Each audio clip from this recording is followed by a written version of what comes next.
Doctor Mohammad ইউনূসের রাজনৈতিক দল NCP এবং সেই দলের গুরুত্বপূর্ণ নেতা হলেন জনাব নাসিরউদ্দিন পাটোয়ারি। তিনি প্রায় প্রতিদিনই বোমা ফাটানো বক্তব্য দিয়ে যাচ্ছেন এবং তার এক একটি বক্তব্য সারা বাংলাদেশকে তোলপাড় করে দিচ্ছে। এবং তার এই সকল বক্তব্যের মধ্যে আমি অনেক কারণ, অনেক ইতিহাস এবং অনেক যাকে বলা হয় তাৎপর্যপূর্ণ ঘটনা যা কিনা আগামীর বাংলায় ঘটবে তার কিছু নমুনা দেখতে পাচ্ছি। জনাব নাসিরউদ্দিন পাটোয়ারি বয়সে তরুণ এবং অন্য সবাই যারা প্রবীণ রাজনীতিবিদ তাদের মধ্যে যে ধরনের একটা কূটনীতি থাকে, ছলচাতুরি থাকে, তারপরে নানা রকম কৌশল থাকে, এই জিনিসগুলো এখনো নাসিরউদ্দিন পাটোয়ারি বা তার যারা সহকর্মী রয়েছেন তাদেরকে স্পর্শ করেনি। ফলে তিনি যা শুনেন, যা বোঝেন, অথবা তাকে যদি কেউ কোনো কথা বলতে বলে তার ঊর্ধ্বতন কর্তৃপক্ষ, তিনি সেটা অকপটে বলে ফেলেন। ফলে তার কোনো কথাই গুরুত্বহীন নয়। এর কারণ হলো এই কথাগুলো তিনি যদি বলে থাকেন তাহলে হি ইজ অথরাইজড, তাকে এই কথাগুলো বলতে বলা হয়েছে। আর যেভাবে তিনি যে বক্তব্যগুলো দিয়ে যাচ্ছেন সেই বক্তব্যগুলো দেওয়ার রেকর্ড বাংলাদেশে কারোর নেই। ফলে তার এই বক্তব্য দেওয়ার জন্য যদি পেছনে ইনফ্লুয়েন্স না থাকে, অ্যাডভাইস না থাকে, পরামর্শ না থাকে এবং এই ধরনের কথাবার্তা বলার ক্ষেত্রে যদি তাকে প্রমোট করা না হয়, তিনি কখনো এই কথা বলতেন না। যেমন আমি ৩টি ঘটনা বলি। প্রথম ঘটনা হলো তিনি একটি টেলিভিশন টক শোতে বললেন যে বিএনপি ৫০ থেকে ১০০টি সিট পেতে পারে। আচ্ছা, আপনাদের কি মনে আছে যে আওয়ামী লীগ জমানাতে একটি বক্তব্য বেশ ভাইরাল হয়েছিল জনাব সজীব ওয়াজেদ জয়ের ব্যাপারে। ২০১৮ সনের নির্বাচনের আগে তিনি বলেছিলেন যে আমার কাছে তথ্য আছে আওয়ামী লীগ আবার ক্ষমতায় আসছে।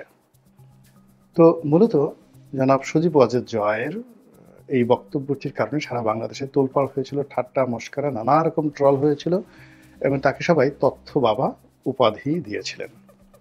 কিন্তু যদি যে সময়টিতে তিনি এই বক্তব্যটি দিয়েছিলেন যদি মানুষ অনুধাবন করতেন, মূল্যায়ন করতেন, বুঝতে পারতেন, তাহলে সতর্ক হলে এই দুর্ঘটনা ঘটতো না। অর্থাৎ তিনি ২০১৮ সালের নির্বাচনের প্রায় ২ বছর আগে কথাগুলো বলেছিলেন, যখন থেকে মূলত আওয়ামী লীগ সরকার দেশি বিদেশি তাদের যে এজেন্ট রয়েছে তাদের মাধ্যমে একটা মাস্টার প্ল্যান করছিল ২০১৮ সালে রাতের ভোটের ব্যাপারে। এবং জনাব সজীব ওয়াজেদ জয় যেহেতু তরুণ এবং তিনি যেহেতু রাজনীতির সেই যে কূটকৌশল এগুলো বুঝেন না, ফলে এই ধরনের কোনো বৈঠকে তিনি ছিলেন, আলোচনা হয়েছে অথবা তার কাছে রিপোর্ট করা হয়েছে, তিনি সেই কথাটা অকপটে তার মতো করে বলে ফেলেছেন। যেমন ধরুন ২০১৮ সনের যে নির্বাচন, সেই নির্বাচনটা একটা সাধারণ নির্বাচন হবে, এই জন্য পুলিশের একটা ব্যাপক প্রস্তুতি ছিল এবং আমাকে সেই ২০১৮ সনের ৩-৪ বছর আগে পুলিশের একজন এএসপি আমাদের গ্রামের, তিনি আসলেন, বয়সে আমাদের চেয়ে বড় এবং আমাদের স্কুলে কিছুদিন শিক্ষকতা করিয়েছেন। তিনি আমাকে বললেন যে ভাই তোমাকে একটা কথা বলি, ভুলেও তুমি নির্বাচনের ব্যাপারে বিএনপিতে যেও না বা স্বতন্ত্র ইলেকশন করার চেষ্টা করো না, এই প্ল্যান। তো এটা তো আমাকে ৩ বছর আগে ২০১৮ ৩ বছর আগে বলেছেন। তার ১ বছর পরে যাকে বলা হয় জনাব সজীব ওয়াজেদ জয় বলেছেন। আর ২ বছর পরে গিয়ে অর্থাৎ ১৮ সনে গিয়ে আমি বিএনপিতে যোগদান করে জীবনের যে শিক্ষা পেয়েছি, এই শিক্ষা আমি কিয়ামত পর্যন্ত ভুলতে পারবো না। আমি আল্লাহর কাছে বলেছি যে আল্লাহ শুধু জানটা নিয়ে এখানে আমাকে একটু বাঁচাও, ইলেকশনের নাম আর রাজনীতির নাম জীবনে আনবো না। কেঁদে কেটে বলেছি ২০১৮ সনের নির্বাচনের সেই মাঠে। কিন্তু যদি আজকের মতো আমার বোধ থাকতো, বুদ্ধি থাকতো, তাহলে আমি ওই যে আমার যে পুলিশের বড় ভাই, আমার স্কুলের বড় ভাই, তার কথা শুনতাম, সজীব ওয়াজেদ জয়ের এই বক্তব্যকে উল্টিয়ে পাল্টিয়ে আমি মন্তব্য বোঝার চেষ্টা করতাম এবং সে অনুযায়ী প্রস্তুতি নিলে আমার জীবনে ২০১৮ সনের দুর্ভোগ দুর্দশা হতো না, যেটা আমার বাড়ি গেছে, গাড়ি গেছে, ব্যবসা গেছে, বাণিজ্য গেছে, যৌবন গেছে, সব কিছু তছনছ হয়ে গেছে ২০১৮ সনের একটা নির্বাচনে। তো এখন এই যে নাসিরউদ্দিন পাটোয়ারি, তো যেহেতু তিনি একটা কিংস পার্টির বড় কর্তা, ফলে এই কিংস পার্টিকে আপনি চিন্তা করেন যে নাহিদ, তো নাহিদ মন্ত্রী ছিল, একেবারে ফুল মিনিস্টার ছিল। তো তাকে যখন বলা হলো তুমি একটা রাজনৈতিক দল গঠন করে এনসিপি এবং সেটার সভাপতি তুমি, সে নিঃসন্দেহে বুঝেছে যে সভাপতি হিসেবে তার যে ভবিষ্যৎ মন্ত্রীর ভবিষ্যতের চেয়ে বেশি। ২ নম্বর হলো তার কনফিডেন্সটা এভাবে গ্রো করেছে যে এই কাজের মাধ্যমে তার বরকত আসবে এবং সে লাভজনক অবস্থায় থাকবে। এবং এখন আপনি দেখেন যখন যমুনাতে বৈঠক হয়, জামাতের আমির, তারপরে সালাউদ্দিন সাহেব, মির্জা ফখরুলের মতো মানুষ যখন নাহিদের সাথে হ্যান্ডশেক করে নিজেদেরকে ধন্য মনে করেন এবং নাহিদ দাঁড়িয়ে থাকেন এবং বাকি সবাই এগিয়ে গিয়ে তাকে কেউ বুকে জড়িয়ে ধরেন, তার সঙ্গে কেউ হ্যান্ডশেক করেন এবং সবাই এমনভাবে হাসাহাসি করেন যেন তিনি রাজপুত্র, প্রিন্স অফ ওয়েলস। তো এটা তো নাহিদ বুঝতে পারার পরেই, এই ১ বছর পরে যে ঘটনা হবে এটা জানার পরে, বোঝার পরে, অনেক আগে কনভিন্স হওয়ার পর তারপর নাহিদ এনসিপি গঠন করেছে। আদারওয়াইজ তো সে বলতো যে না ঠিক আছে, এটা ইন্টারিম গভর্নমেন্ট, যে কদিন আছি মন্ত্রী হিসেবে থেকে বাকি জীবন আরামায়েশে কাটিয়ে তারপর বিদেশে কোথাও চলে যাবে, এটা তো স্বাভাবিক। তো এখানে যে এসেছে সে নিশ্চিত না হয়ে আসেনি। একইভাবে এনসিপিতে অন্যান্য যে সকল কর্তা ব্যক্তি রয়েছে, সেটা আক্তার বলেন কিংবা ওই যে বিদেশ থেকে যে মেয়েটা আসছে ডাক্তার, তো তিনি, কিংবা এই নাসিরুদ্দিন পাটোয়ারি, তো তারা যদি একেবারে শতভাগ নিশ্চিত না হতেন তারা এখানে আসতেন না। তারা একটা নির্দিষ্ট গোল নিয়ে এসেছেন, ইতিহাস নিয়ে এসেছেন, ঐতিহ্য নিয়ে এসেছেন, আশ্বাস নিয়ে এসেছেন, সব মিলিয়ে তারাই আসছেন। তো এক্ষেত্রে তাদের ইন্টারনালি অনেকগুলো আলাপ আলোচনা হয়। যেমন ধরেন গোপালগঞ্জে যে ঘটনাটা ঘটলো, এখন এই গোপালগঞ্জে যে ঘটনাটা ঘটবে এটার জন্য কি ২ মাস আগে থেকে আপনার কি মনে হয় তাদের একটা প্রস্তুতি ছিল না? এখানে তাদেরকে একটা অ্যাসুরেন্স ছিল না যে তোমরা ওখানে গেলে, এই কথাগুলো বললে, এই কাণ্ডগুলো ঘটালে এরকম এরকম একটা পরিবেশ হবে এবং আমরা সেটা নিয়ন্ত্রণ করবো। এখন বাইরে যা কিছুই হচ্ছে এর পেছনে কিন্তু একটা ইতিহাস রয়েছে। তো কাজে আগামীতে নির্বাচনটি কেমন হবে? সেই নির্বাচন কি ২০২৪ সনের মতো একটা নির্বাচন হবে, নাকি ১৮ মতো হবে, নাকি ১৪ মতো হবে? সেখানে কি সিট ভাগাভাগি হবে? সেখানে কি ভোট একরকম হবে, রেজাল্ট শিট একরকম হবে, ঘোষণা আর একরকম হবে? এরকম জিনিসগুলো যেগুলো অতীতে হয়ে গেছে এর মধ্যে নাকি ইউনিক কিছু একটা হবে, এগুলো নিয়ে তো নিঃসন্দেহে সরকারের যারা কর্তা ব্যক্তি তাদের মধ্যে আলাপ আলোচনা হয় এবং সেই আলাপ আলোচনায় কার কত সিট হলে ভালো হয়, একটা দুর্বল পার্লামেন্ট হয়, বা কিভাবে পিয়ার পদ্ধতি হয়, কিভাবে একটা দলকে নিয়ন্ত্রণ করা যায়, এই জিনিসগুলো নিয়ে তো খোলামেলা আলোচনা নিশ্চয়ই হয়। এবং এরকম একটি আলোচনার যে বক্তব্য, হয়তো তিনি বলে ফেলেছেন যে বিএনপিকে ৫০ থেকে ১০০টা সিট এর বেশি বিএনপি পাবে না, মানে বিএনপিকে দেওয়া হবে না। আর এখন যে অবস্থা হয়ে গেছে, এখন তো ৫০ সিটে নিচে নেমে গেছে, ৩০ থেকে ৩৫ সিটে চলে আসছে, যদি ওই রকম কোনো সাজানো নির্বাচনের মধ্যে বিএনপি পা দেয়। তো কাজেই নাসিরুদ্দিন পাটোয়ারি সেই যে বক্তব্যটি, এটি অনেকে ট্রল করেছেন যে এটা কি ধরনের কথা বলে, নির্বাচন হলে যেখানে ২৮০ সিট বিএনপি পাবে, জামাত মাঠে দাঁড়াতে পারবে না, সেখানে ৫০টা সিটের কথা বলে। ইট মিনস মানে সেই ভদ্রলোক যারা নাসিরুদ্দিন পাটোয়ারি যে কথাগুলো বলেছেন, সেই বক্তব্যের প্রেক্ষাপট পিছনের দিকে আমরা চিন্তা করিনি। এখন তার দ্বিতীয় বক্তব্য আসেন, তিনি সালাউদ্দিন সাহেবকে নিয়ে গালাগালি করলেন। বিএনপির একেবারে তারেক রহমান সাহেবের দক্ষিণহস্ত, তারেক রহমান সাহেবের টিচার, মানে এখানে একটা সময় গিয়াসউদ্দিন আল মামুন, হারিস চৌধুরী, তারপরে শেষে এহসানুল হক মিলন, মানে হাওয়া ভবন কেন্দ্রিক যে ২০ জনের একটা টিম ছিল, তো সেই টিমের যে সবচেয়ে পাওয়ারফুল লোকটি ছিলেন জনাব তারেক রহমান সাহেব। এখন হাওয়া ভবন নেই, কিন্তু তারেক রহমান সাহেবকে বাংলাদেশে রিপ্রেজেন্ট করার ক্ষেত্রে যে টোটাল একটা চাঙ্ক রয়েছে, একটা গ্রুপ রয়েছে, এই গ্রুপের সবচেয়ে প্রধান ব্যক্তি হলেন জনাব সালাউদ্দিন সাহেব। তো সেই সালাউদ্দিন সাহেবকে নিয়ে তার জন্মভূমি, তার নির্বাচনী এলাকা, তার যাকে বলে ক্ষমতার কেন্দ্র, সেই কক্সবাজারে গিয়ে তিনি অকথ্য ভাষায় গালাগালি দিয়ে আসলেন, অকথ্য ভাষায় তাকে অভিযুক্ত করলেন, তাকে মাফিয়া বললেন, ডন বললেন, ভারতের এজেন্ট বললেন, তাকে যাকে বলা হয় ওই চিংড়ি ঘের দখলকারী বললেন, আরো অনেক কিছু। আপনার কি মনে হয় জনাব নাসিরুদ্দিন পাটোয়ারি না বুঝেই কথাগুলো বলেছেন, বা তাকে কথাগুলো বলার পর যে প্রতিক্রিয়া তৈরি হবে, সেই প্রতিক্রিয়া থেকে তাকে বাঁচানোর জন্য রাষ্ট্রের পক্ষ থেকে কোনো গ্যারান্টি না থাকলে তিনি এই কথা বলবেন, আপনার কাছে কি মনে হয়? তার নাক দিয়ে কি এখনো দুধ গলে? I do not think so. ফলে তিনি যেটা বলেছেন সালাউদ্দিন সাহেব সম্পর্কে, এখন এই কথাগুলোই জামাতের বিভিন্ন পেজ থেকে, তারপরে জামাতের বিভিন্ন মহল থেকে সালাউদ্দিন সাহেবের বিরুদ্ধে যে বক্তব্য দেওয়া হচ্ছে এবং তাকে যেভাবে কালার্ড করা হচ্ছে, কলঙ্কিত করা হচ্ছে, এই ভদ্রলোকের রাজনীতি সামনে দাঁড়াবে মান মর্যাদা নিয়ে এবং তিনি সামনে ভালো কিছু করবেন সেটা মোটামুটি শেষ হয়ে গেছে। It is impossible. তো কাজে এই যে নাসিরুদ্দিন পাটোয়ারি সাহেব যে কথাগুলো বলেছেন, সেটা সবাই নেতিবাচক নিলেও, বা সবাই এটাকে খুব মানে অবুঝের যাকে বলা হয় বাল খিল্ল মনে করলো, আমি সেটা কখনোই মনে করিনি। ফলে ওনার বক্তব্যের পরপরই কিন্তু আমি ভিডিও বানিয়েছিলাম। আর আগে কখনো আমি এনসিপি বা নাসিরুদ্দিন পাটোয়ারি বা নাহিদ ওনাদেরকে নিয়ে কখনো ভিডিও বানাই নাই। কিন্তু এখন তারা এতটা গুরুত্বপূর্ণ হয়ে গেছেন, তারা এখন তারেক রহমান সাহেবের চেয়ে গুরুত্বপূর্ণ হয়ে গেছেন বাংলাদেশের রাজনীতিতে। কাজেই তাদেরকে নিয়ে কথা বলতে হবে। তো এই গেল তার দ্বিতীয় বক্তব্য। এবং তৃতীয় যে বক্তব্যটি, যেটি নিয়ে আজকে এখানে আলোচনা করব, সেটি হলো তিনি লুৎফুজ্জামান বাবর।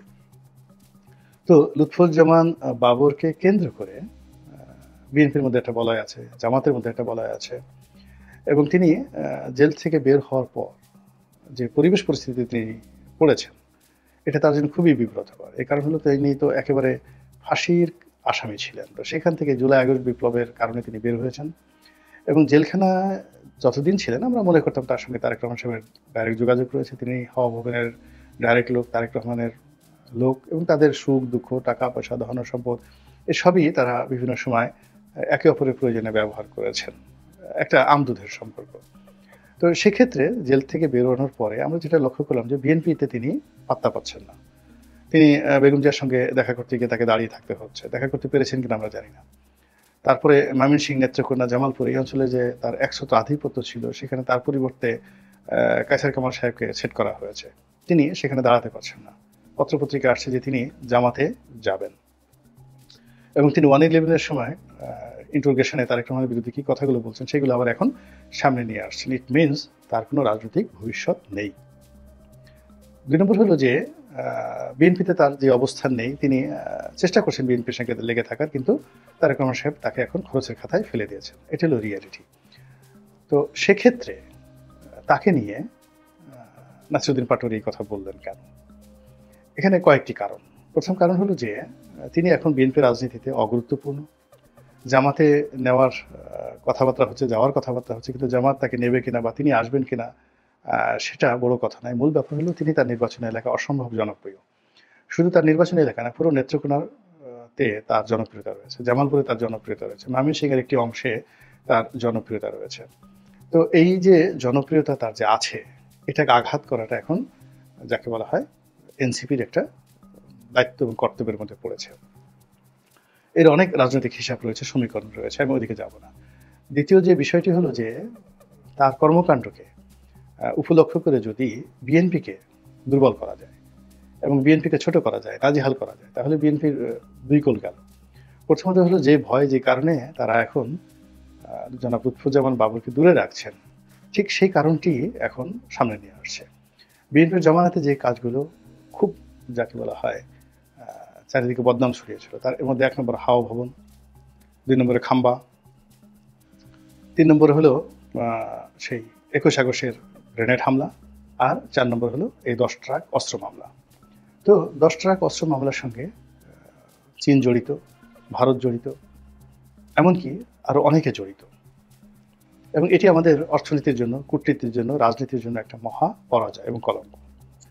এবং এই বিষয়টা নিয়ে 10 ট্রাক মামলা নিয়ে যত বেশি আলোচনা করবে বিএনপি, জামাতের লোক, এনসিপির লোক, তত বেশি বিএনপির মুখে তালা লাগবে। বিএনপি এটা নিয়ে কোনো কথা বলতে পারবে না। যদি বলা হয় 10 ট্রাক অস্ত্র তারা এনেছে, মূলত এটা তারা অস্ত্র চালানি করতো। বিএনপির একটা গ্রুপ অফ লোক, টপ টু লোক, এই রেগুলার তারা অস্ত্র চালানি করতো। এরকম একটা রাষ্ট্রীয় ক্ষমতা ব্যবহার করে চায়না থেকে অস্ত্র এনে বিভিন্ন লোকের কাছে তারা এই অস্ত্র চালানি করতো, দাউদ ইব্রাহিমের মতো কিংবা হাজি মাস্তাদের মতো। বিএনপি কি বলবে বলেন তো? এই অস্ত্র তো ধরা পড়েছে। 2 নম্বর হলে তারা যদি বলে যে রাষ্ট্রীয় মদতে তারা ভারতের বিচ্ছিন্নতাবাদীদেরকে এই অস্ত্র দিয়েছে, এবং ভারতের সঙ্গে বাংলাদেশের যে এখন যে বিরোধ, এটা মূলত এই ঘটনা থেকে এসছে। আওয়ামী লীগের 15 বছরের যে শাসন, 111, মূলত এই 10 ট্রাক মামলা থেকে এসছে, এবং এই কাজটি করেছে বিএনপি, লুৎফুজ্জামান বাবর। কি জবাব দিবে বলেন তো? যদি বলা হয় যে এই কাজটি করে তারা পুরো বাংলাদেশের যে খ্যাতি, সুনাম, এটা ভুলুণ্ঠিত করেছে, যে একটা রাষ্ট্র, ইরান এবং আমেরিকা যেভাবে কন্ট্রা কেলেঙ্কারি, তার চেয়ে বড় কেলেঙ্কারি বাংলাদেশের জন্য এই 10 ট্রাক অস্ত্র মামলা। এবং সেই বিষয়টিকে টিটকারি করার জন্য জনাব নাসিরুদ্দিন পাটোয়ারি যেভাবে নেত্রকোনাতে গিয়ে, অর্থাৎ সেই যে লুৎফুজ্জামান বাবরের কলিজার মধ্যে গিয়ে তিনি যেভাবে প্রশ্ন করেছেন যে ঘোড়া ডিম পারেন না, সেটা করতে গেছেন কেন? অস্ত্র ব্যবসা পারেন না, অস্ত্র হ্যান্ডেল করতে পারেন না, অস্ত্র এনে যার কাছে আনবে নিয়েছেন, আবার যার কাছে দিবেন এই কাজটি সুচারুরূপে করতে পারেন না, এই কাজ কেন করতে গেছেন? আপনারা যেখানে এরকম একটা সাধারণ কাজ করতে পারেন না, সেখানে আপনারা দেশ চালাবেন কি করে, রাষ্ট্র চালাবেন কি করে? এবং এই কাজগুলো আপনারা করে আপনাদের পতন হয়েছে। আগামীতে যদি আপনারা সুযোগ পান তাহলে একই ভুল আপনারা করবেন। তারপর রিসেন্টলি আপনারা যে চাঁদাবাজি করছেন, অন্যায় করছেন, দুর্নীতি করছেন, এটা তো সেই আপনাদের যে 2001 থেকে 6 সনে যে চাঁদাবাজি ছিল, মাস্তানি ছিল, তার চেয়ে 100 গুণ বেড়ে গেছে। ফলে আগে 10 ট্রাক অস্ত্র আপনি এখন সেই 10 ট্রাক অস্ত্র যে কেলেঙ্কারি, সেই কেলেঙ্কারি যদি এখন নতুন করে আপনি সুযোগ পান তাহলে 100 গুণ যদি আপনি করেন, 100 গুণ যদি আপনি করেন 100 × 10 তাহলে 1000, 1000 ট্রাক অস্ত্র, 10 ট্রাক মানে 1000 ট্রাক অস্ত্র আপনি এখন পাচার করবেন, ব্যবসা করবেন, সামাল দিবেন। এই যে দেখুন আলোচনাটা তারা কোথায় নিয়ে যাচ্ছে, মানে নাসিরুদ্দিন পাটোয়ারি যে কাজটা করলেন ঠিক সেম কাজটা কালকে দেখবেন পিনাকি একটা ভিডিও বানিয়ে ফেলেছে। তারপরে জামাতের বিভিন্ন যাকে বলা হয় পেজ থেকে এই অস্ত্রে কত কমিশন আসছে, তারপরে এই অস্ত্র কোন কোম্পানির মাধ্যমে হয়েছে, এসব ন্যারেটিভগুলো তৈরি করে তথ্য মানে সেটা সত্য হোক মিথ্যা হোক তৈরি করে কার পকেটে কত টাকা গেছে, কি হয়েছে ইত্যাদি সব মিলে বিরাট একটা কাব্য এমনভাবে তুলে ধরা হবে, মনে হবে যে এই অস্ত্র বেচার টাকা দিয়েই ওই উনি মানে যাকে বলা হয় এখন লুৎফুজ্জামান বাবর তার সংসার চলছে, ওই টাকা দিয়ে তিনি এই যাবৎ জেলখানাতে ছিলেন, ওই টাকা দিয়ে লন্ডনে তারেক রহমান সাহেব যে সে এলাকাতে যে থাকেন কিংস্টন, সেখানে তার যে বাসা ভাড়া যদি 7 লাখ বা 8 লাখ টাকার নিচে ওখানে বাসা ভাড়া নেই, 10 লাখ টাকা, এখন আরও বেশি 10 লাখ টাকার বেশি হবে বাসা ভাড়া, তো সেই বাসায় তিনি থাকেন এই টাকা দিয়েই। তো এই যে ন্যারেটিভ যদি আপনি এভাবে তৈরি করেন, আপনি বিএনপি কি জবাব দেবে বলেন তো? আপনি ধরেন বিএনপির একজন নেতা, তাহলে এখন এই যে মানে যখন একটা সমস্যা আসে আমরা সেই সমস্যা বা একটা বক্তব্য আসে সেটাকে আমরা যখন এড়িয়ে যাই, তাচ্ছিল্য করি, ওই তাচ্ছিল্যের মধ্যে আমাদের অনেক সময় পরাজয় লুকায়িত থাকে। কাজেই এনসিপির যে সকল নেতৃবৃন্দ যে সকল কথাবার্তা এখন বলছেন, আমি বিএনপির যারা নেতৃবৃন্দ রয়েছেন, আওয়ামী লীগের যারা রয়েছেন, জামাতে রয়েছেন, মানে তাদের বিরুদ্ধে যদি যায় প্লিজ আপনি এদেরকে তাচ্ছিল্য করবেন না। এদের প্রতিটি কথার পেছনে অনেক সুদূর প্রসারী পরিকল্পনা রয়েছে। আপনার আমার সৌভাগ্য যে তারা চালাকি করে এই কথাগুলো হজম না করে আপনার আমার দিকে ছুড়ে দিচ্ছেন।